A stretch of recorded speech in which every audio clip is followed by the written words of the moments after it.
basically the topic is how to run LLMs inside Kubernetes and do that optimally. I guess this one doesn't work. No, it works. Wrong button.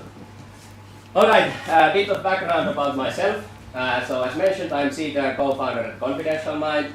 I've been doing startups for the past 8 years. I have about 15 years experience in the industry.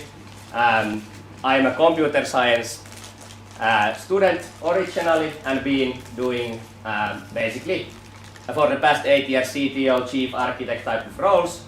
So bit of implementing the product, but more also on the kind of sales, support, trying to figure out where to bring the product towards. But I have a very deep technical background, and for example, for our current company, I've been actually making infrastructure code, our Kubernetes implementation at the start from scratch. Agenda today, so we will cover some basics about VLLM. Who has actually used VLLM or run VLLM in Kubernetes before?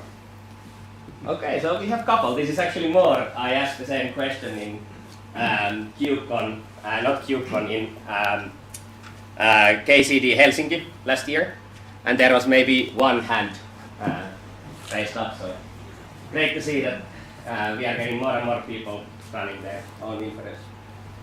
But yes, anyway, VLLM basics, then some simple optimizations, basically arguments you can use with VLLM depending on your payload, that still optimize the inference.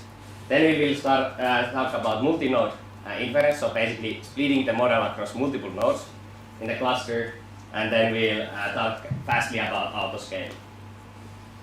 A bit of background about the company, kind of giving some reasoning why am I even here talking about AI or running VLLM. So Confidential Mind, it's about 3 years old company, startup located in Espoo. So basically, when you come to KCD next week, our office is right across the street from Dipoli. We are also planning to host some kind of a after KCD event, maybe in Okaniemi in some bar or so. So come to our booth. Do we have a booth there? Who is running KCD? No, you don't. We don't have a booth. Don't come to our booth. Find me there and we will get you the information on the after KCD event that we will organize. You provide coffee. Yes, okay, good. Yeah, and so at Confidential Mind, we have one product, Confidential Mind Platform, that basically allows organizations to deploy LLMs and then different AI systems on top of Kubernetes.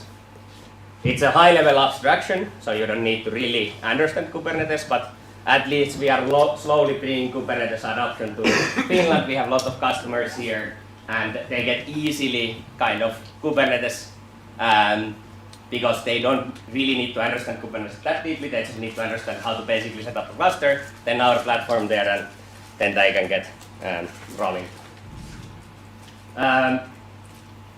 All right, let's jump into the talk itself. Or actually, maybe I mentioned one thing about the company. So we published our seed round a couple of weeks ago, and we are scaling up both development and sales teams right now in the organization. So if the topics here today seem interesting, you can come chat me after, and if you are interested to kind of join the company, we have now positions open.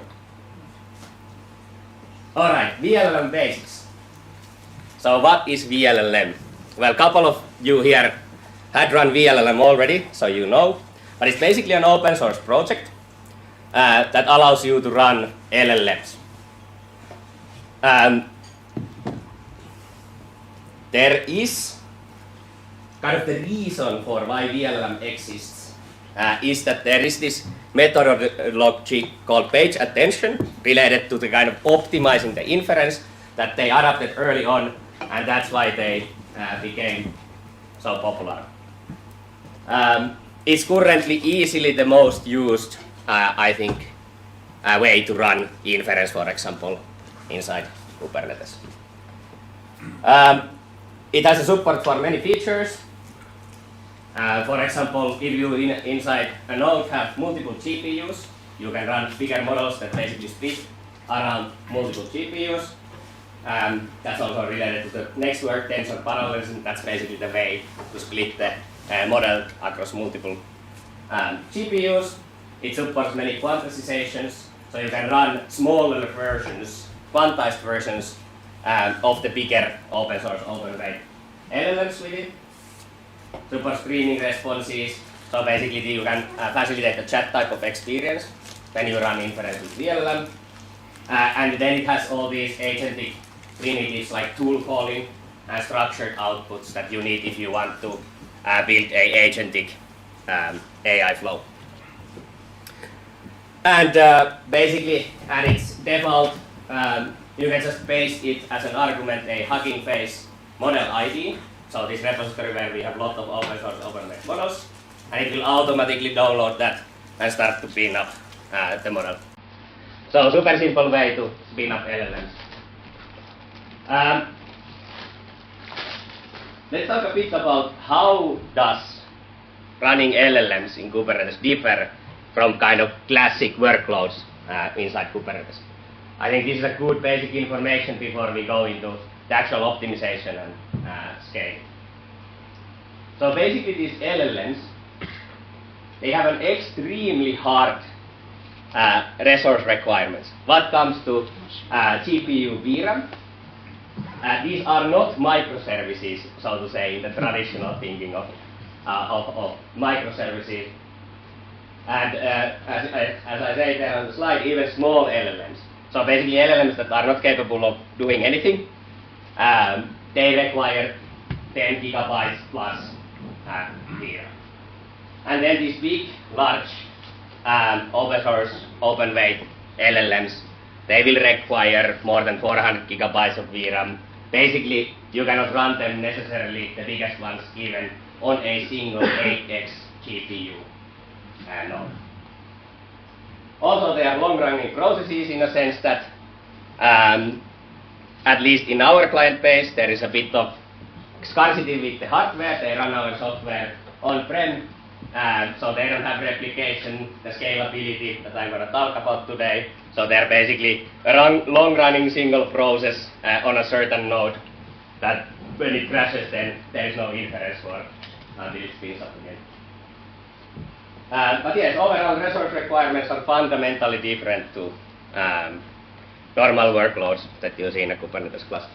You can see that here on the image that even CPU and memory-wise, you can see quite different figures than what you would necessarily normally see. All right, then a bit about the challenges that you face when you start to spin up the LLM inside Kubernetes. So first of all, there is no native concept for having GPUs as a resource in Kubernetes. So you need to somehow expose the GPUs to the container runtime. For that, we luckily have this nice tooling provided by NVIDIA, AMD. Intel has similar tooling available. I've heard that Huawei cards are coming to Europe, so maybe they will have similar tooling also. But basically, you will need some type of an operator that will facilitate the access and the kind of way for you to even request scheduling-wise a one or multiple GPUs inside the cluster. Scaling isn't straightforward. We will go to that later on. And then you need to somehow facilitate, getting the actual model weights into the cluster. As I mentioned, VLLM has a process for that, but if you want to optimize things, you want to, of course, cache the model weights into the cluster, because the model weights are hundreds of gigabytes on size, so you don't want to download them again and again from Hugging Face when the inference crashes, or you need to scale it up. All right. Then last slide about the basics, or I think it's last slide, yes. So here is VLLM in practice. Looks pretty simple, and to be honest, it is. After you have the right operator set up, you have the GPUs exposed, spinning up a single VLLM container is not that complicated. If you look at this example, for example, here, we are running, does this include the container? Yes. container VLM, VLM latest, there is some command that you run the entry point. VLM actually provides also with this OpenAI container image that provides a nice OpenAI compatible API. That's what we use in our product. And then you have some arguments you pass to it. You can see a neat trick here that, for example, in this deployment, we are pointing the VLM to cache the model weights to a folder called cache, and then we are mounting a volume there. So that's how you can very simply even get the persistency for the model weights into your cluster. But yeah, it doesn't seem too complicated, right? That was straightforward. All right. Let's go to the next topic. So how to get forward from this stage? So you now have VLLM running, and you want to do some at least basic optimizations on top of it. So there is multiple parameters VLLM provides that allow you to optimize the inference. Optimizing the inference normally means that you have a target.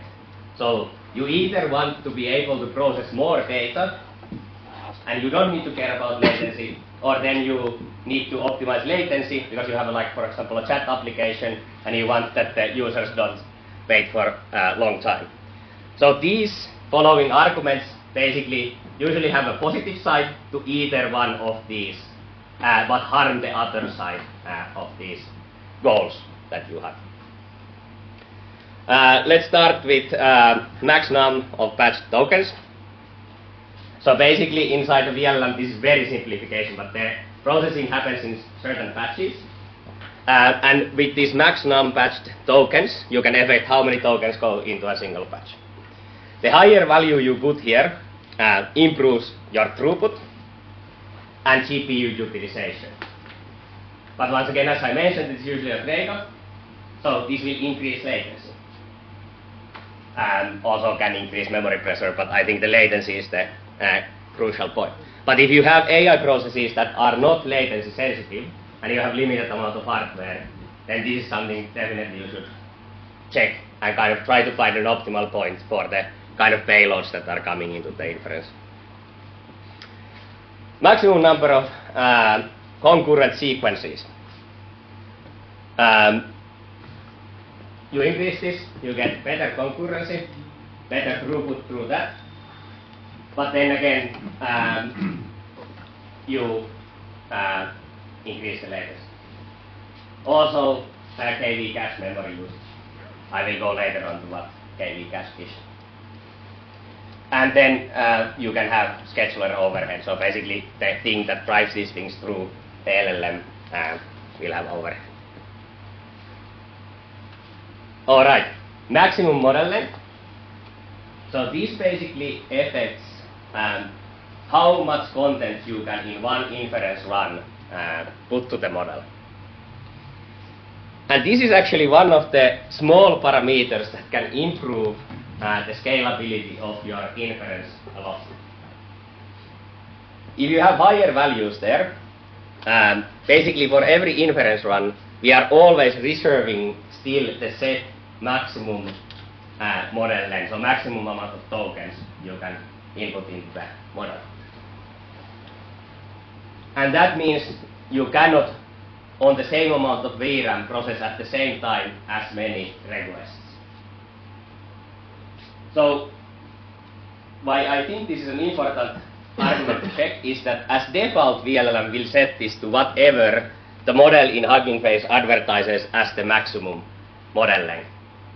So, if you are running payloads that are not 100k tokens, you constantly just have like some 10k or so tokens coming in with the type of work you are doing with LLM, you should definitely lower the max model length, because then you can handle more requests at the same time.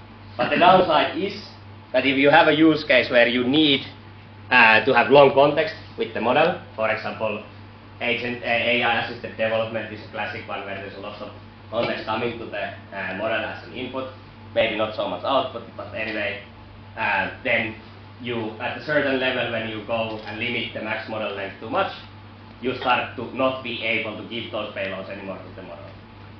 So this is kind of a use case specific thinking you need to do here, what type of payloads are coming in. And then two last parameters, there is like endless amount of these parameters you can give to VLM, so I will not go over all of them, but this is still a couple of easy ones that you can check if you run VLM. So data parallel size, that's basically if you have nodes where you have multiple GPUs and you run inference that would fit, a model that would fit into one GPU. With this data parallel size, you can basically duplicate the full model on multiple GPUs on that node. And through that you of course get better performance. Unfortunately, the other argument, data tensor parallel size, sounds very similar, so this is something you can confuse easily. But this is basically the parameter that splits the model weight-wise to multiple GPUs. And you need this in the situation where the model is so big that it cannot run on one GPU. So this allows you to run models that need more than one GPU on the node cluster. But you shouldn't mix it with the data parallel size, because if the model can fit into one GPU, but you still want to use multiple GPUs from the same node, then you should use this one. Because naturally when you split the model over multiple GPUs, there is latency that is involved into running the model that way. Because there is communication then between the GPUs that needs to happen. Can I ask something? Yes, go ahead. Does data parallelism actually increase the speed of a single request? No. I almost said yes, but I'll turn that into no. Well, it depends. If you don't have stress in the system, then no, because you are anyway processing that with one GPU, that whole request. But it just allows you, if you have nodes in the cluster that have multiple GPUs, to easily kind of just scale up the inference on those nodes. The reason why you would do this is that it would be weird to, for example, replicate the deployment so that you target different GPUs on the node. So you would need to kind of replicate. Anyway, in Kubernetes you are not usually deploying the same node if you replicate. So this way, if you have 4x GPU nodes, you do a deployment that is data parallel on 4 GPUs and you replicate it to 4. And you get all the GPU capacity in the cluster that way. Alright. Then big topic, multi-node inference. So far we have been talking about deploying with VLM to one node. The node can have one or more GPUs, but if you really want to start to scale and optimize your inference, you need to start to look into multi-node inference. So basically, methods of splitting the model over multiple nodes in the cluster. We have a partner who has provided us like environment where we have 12 nodes that each have 8x H100s. So this is a fairly reasonable environment. GPU-wise would cost a lot normally. And this is basically where we are currently running this multi-node inference testing. This is not the feature that we have in our platform, for example, completely yet, but we are working on this. This is a very complicated topic, so I'll try to give you the basic concepts and not deep dive into the different parts, but at least you will understand a bit what this would mean. So we have some extra parallelism methods now here on the slide. And note, parallelism at this point doesn't mean that you have one node and you split the model there over GPUs. It now means that you have multiple nodes and you split the model having different parallelism methods over those nodes. So we already saw the tensor parallelism, but in this case you would split through multiple nodes. Data parallelism is the same way. You would have replicas of the model on different nodes. Pipeline parallelism, so basically when the model is split based on the pipeline that goes through the model. And then we have something interesting called expert parallelism, which is in some models we have multiple experts. You might have heard about mixture of experts type of stuff and so on, but basically there is subsets in the model that we call experts that are specifically capable in one area, and then you basically at the start decide which experts get activated. So one of the directions with the parallelism is that you split those experts to different nodes. And then you can also combine these. So you might have basically data parallelism going between multiple nodes, but inside one node you have tensor parallelism. Because in that node you have 8x GPUs, and you have a big enough model that it cannot be run with just one GPU. So every node has tensor parallelism with 8, and then overall the cluster is, for example, the model is deployed with data parallelism. So there's multiple sets of these tensor parallelized nodes. All right, maybe I'll actually take this slide first. And the reason why you would overall even go into parallelizing your inference this way is that you basically try to get to a place where you have parallelized your model in a method that is very optimal for the type of payloads you have. And then you have a couple of extra things you need to take into consideration when you do this. So for example, KV cache sharing. As I mentioned, VLLM has something called KV cache in front of it. And basically, say simply, that's a process that optimizes the inference. So basically there is pre-calculated kind of payloads. So if you do kind of similar payload to the inference all the time, let's say you have an agent that has a system prompt that is long, and all your users are sending that all the time, you don't need to reprocess that. So KV cache is like a stateless process in front of the inference that optimizes the inference. You don't need to do all the calculations from the start again and again. But naturally, if you start to split the model over multiple nodes, then you need to also share this KV cache between the nodes. And this needs to be done somehow optimally.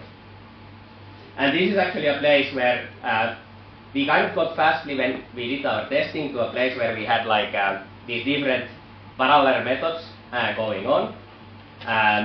But then we hit the wall where we just couldn't optimize how the KV cache gets shared inside the cluster. It turned out to be that one of them, we used SGLang, which is another inference engine with this testing, but one of the dependencies, Mooncake, inside that is used for this communication, had a version that was not compatible or optimized for the basic environment we had for the VMs. And by updating that inside the image, we got to better speeds. But my mention here is that this is not easy to debug. Not too many people are revealing their secrets if they find fixes for the issues, because this is actually a market where you can really financially benefit from having a optimal inference running somewhere, because then you can sell tokens more cheaply. So this was where we struggled most. Then another optimization method in the kind of running multiple nodes is something called disaggregated serving. That basically means that you have different nodes for prefill and decode. So basically different nodes in the cluster handle the input tokens, and different nodes in the cluster compute the output tokens. And why would you do this? Well, basically you see on the left, prefill is compute heavy, decode is memory heavy.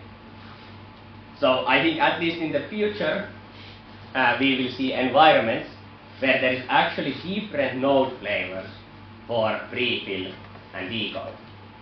Because for prefill, you want to optimize compute, and for decode, you want to have a lot of VRAM in the nodes. Memory heavy is a bit misleading here. It doesn't need that much memory. It needs memory bandwidth. Okay. Memory heavy for the bandwidth. Let's say that way. Yes.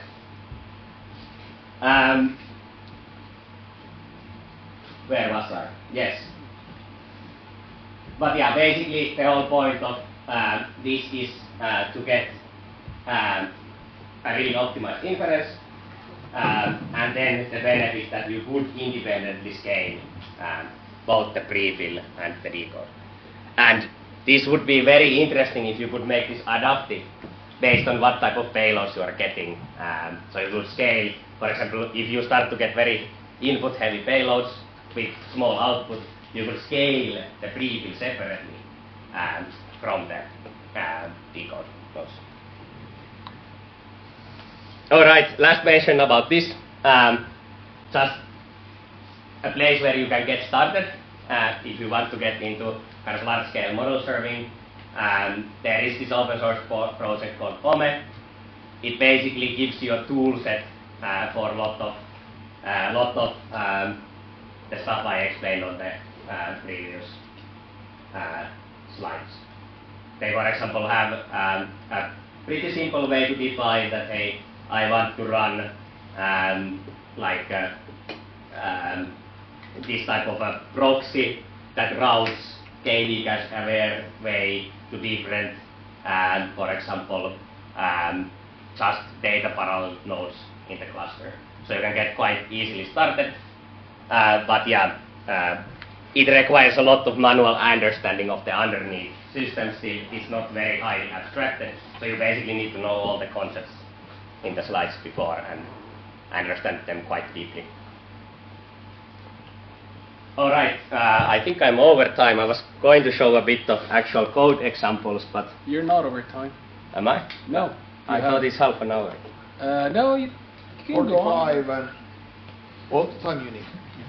No worries. We're not strict about that. Okay, well, I will wrap up in 45 minutes, I promise. When, don't see anybody anymore sitting here, then it's kind of your time. Alright. But yeah, so just to give a bit of example of OME, this is basically from our repository, different types of testing we did with the different parallelism modes and different KV cache based routings and so on. OME is pretty simple on its base concepts. Basically you have something they call models. That's basically just a reference to if you would want to run a model, where do you basically get the model weights? Aha, you cannot see them.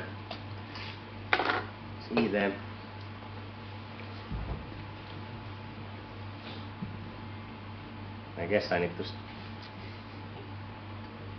Okay. Yes, so three simple concepts in OME. There's models. Those are basically a description of where do you download this model, or where are the model weights for the model. Then we have something called inference. That is basically tying a certain model, so a description for where to download the model, to something they call runtime. And then you can also configure these prefill and decode nodes and how to replicate them easily. Seems simple so far, but then the complicated part is actually the runtime. So this is basically where you still need to run an inference engine. In this example, we are running SGLang, but you could run VLLAM also inside OME if you want to. And you can see there's a lot of arguments you can play around with on what comes to the disaggregated serving and the parallelism. All right. And then I'll go back to the slides. I have only a couple of slides left.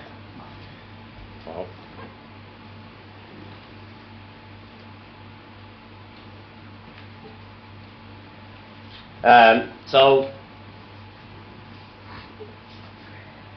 couple of words about scaling. Obviously, the easiest way to get forward is to you forget about the multi-node serving of the inference, and you just figure out how would you scale up single nodes, basically replicate easily the single node deployments. That works for most of the models because most of the open source open weight models actually fit into one node, and I'm not sure if it's worth it to, at least for the small models, go into like splitting them between different nodes, most likely not. But basically different scaling methods.